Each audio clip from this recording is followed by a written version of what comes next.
मैं सबसे पहले प्रेस के साथियों का धन्यवाद देना चाहता हूं। प्रेस के साथी बहुत बहुत धन्यवाद कि आप लोग यहाँ पर हैं। अभी हम लोग नॉमिनेशन करा के आए हैं। समाजवादी पार्टी से डिम्पल यादव यहाँ की प्रत्याशी, उसके लिए फॉर्म भर करके हम लोग आए हैं। ये चुनाव मैनपुरी का उन परिस्थितियों में होने जा रहा है जब नेताजी हमारे बीच में नहीं है। नेताजी और इस क्षेत्र की जनता से सीधा सीधा लगाव रहा है। नेताजी की अपनी शुरुआत और राजनीति का पूरा संघर्ष यहीं मैनपुरी से और मैनपुरी की जनता के साथ और उन जनता के सहयोग और आशीर्वाद से ही आगे बढ़े हैं। आज जब नेताजी बीच में नहीं हैं, मैं मैनपुरी की जनता से यही अपील करना चाहता हूं कि नेताजी के जो बताए हुए रास्ते पे हम सब चलेंगे।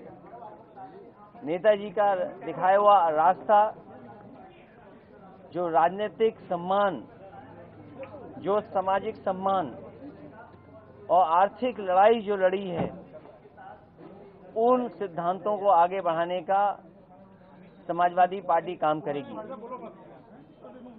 डिम्पल यहां से प्रत्याशी हैं और मुझे पूरा भरोसा है यहां की जनता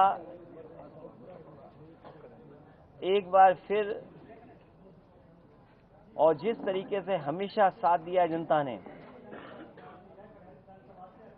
नेताजी के नाम पर इस चुनाव को ऐतिहासिक वोटों से जिता करके जनता भेजेगी। मैं डिम्पल से कहूंगा कि एक बार वो भी कहते हैं। अध्यक्ष जी, शिवपाल सिंह जी नहीं नजर आ रहे हैं नामांकन में। सभी मीडिया साथी जो आज यहाँ उपस्थित हैं, उन सबका धन्यवाद देना चाहूंगी। मैनपुरी ने नेताजी को पहचान दी और नेताजी ने मैनपुरी को पहचान दी। नेताजी का आशीर्वाद हमेशा मेरे साथ रहा है और मुझे पूरी उम्मीद है कि मैनपुरी की जनता का आशीर्वाद भी समाजवादी पार्टी के साथ रहेगा आने वाले चुनाव में। धन्यवाद। आज नेताजी के बगैर चुनाव में आए हैं, कितना मिस कर रहे हैं?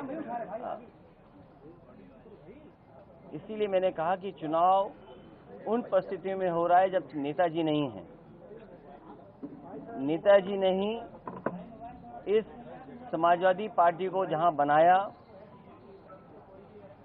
अपना खून पसीना लगा करके यहाँ के कार्यकर्ता नेता उन्हें नेताजी का साथ दिया। नेताजी ने जो रास्ता दिखाया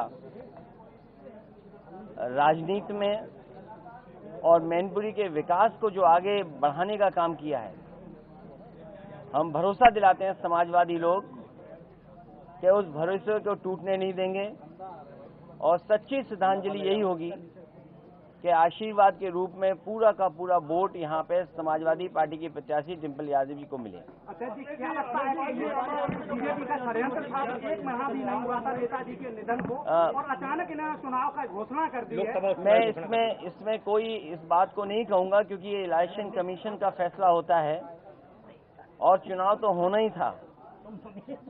और इन परिस्थितियों में जब हो रहा है तो अभी नेताजी की यादें ताजी हैं।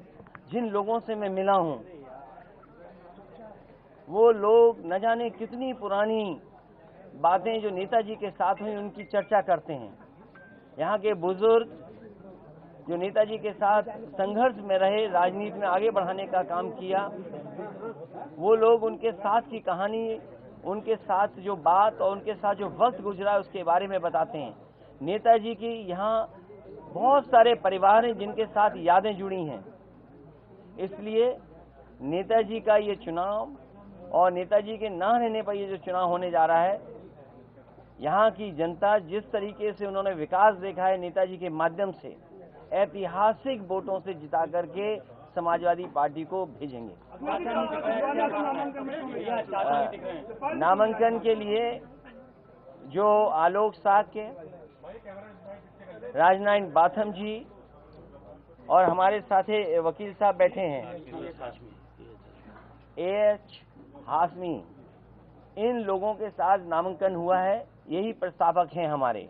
और तेज प्रताप जी चौथे पे जो हमारा पर्चा भरा जाएगा उसके प्रस्तावक हैं।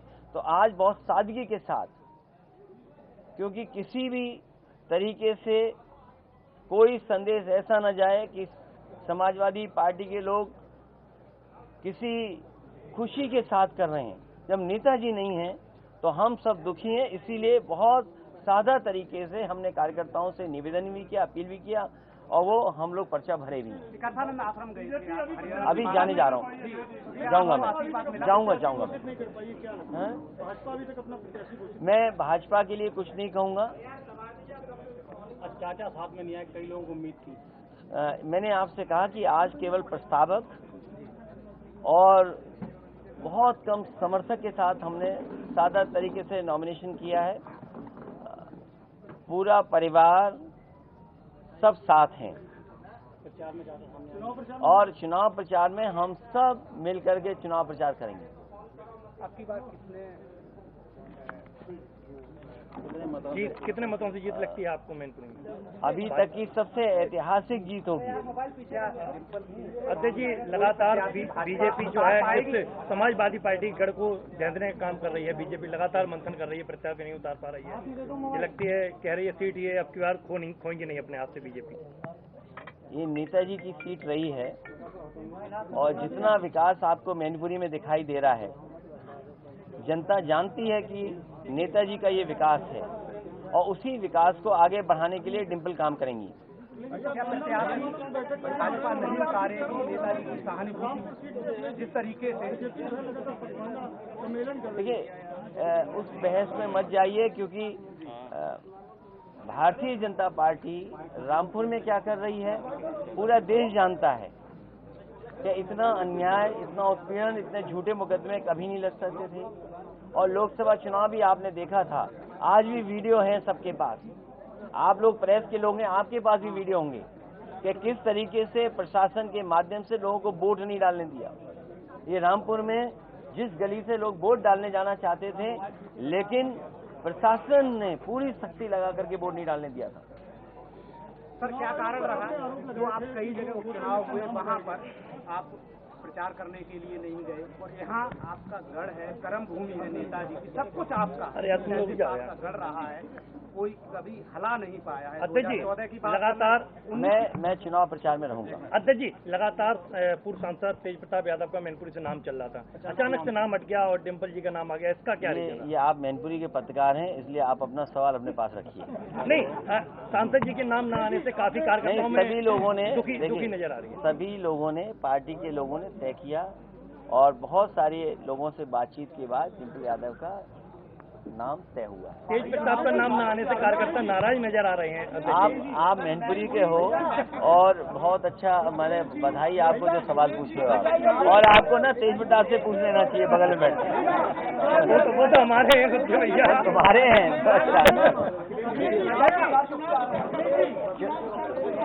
मैं चुनाव प्रचार जिस दिन से आया हूँ उसी दिन से चुनाव प्रचार कर रहा हूँ, लोगों से मिल रहा हूँ। अच्छा जी, आपने वोटर को लेकर शिकायत की, वोटर लिस्ट को लेकर, वो बाद की बात, क्या कहेंगे इस पे आप? वो बात की बात। प्रशासन का जो रवैया देखा गया, कई बार नामांकन करने के लिए आए हैं, पहली बार जो ट्रैक आज प्रशासन का रहा है वो समझ के परे है। ये हम किसी से कुछ नहीं कह रहे, जनता का चुनाव है, नेताजी का चुनाव है, मैनपुरी के विकास को आगे बढ़ाने का चुनाव है, ये सब जानते हैं शासन प्रशासन के लोग। भैया यार उठ लो, अरे उठ लो भैया, चलो।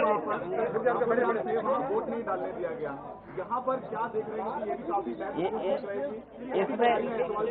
इसमें पूरा प्रशासन मदद करने जा रहा है समाजवादी पार्टी की। ठीक, इसमें क्या छिपा हुआ है? और ये चुनाव नेताजी का चुनाव, सवाल प्रशासन का नहीं है, सवाल सरकार का नहीं है। जनता यह जानती है कि विकास किसने कराया है।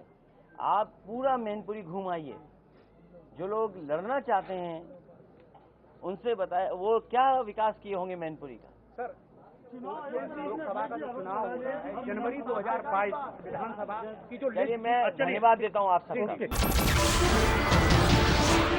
नमस्कार, मैं हूं मानक गुप्ता। अगर आपको हमारा ये वीडियो पसंद आया हो तो इसे लाइक और शेयर जरूर करें, और हाँ, हमें सब्सक्राइब और फॉलो करना ना भूलें ताकि आप देश और दुनिया की कोई खबर मिस ना करें। तो जुड़े रहिए हमारे साथ और देखते रहिए News 24।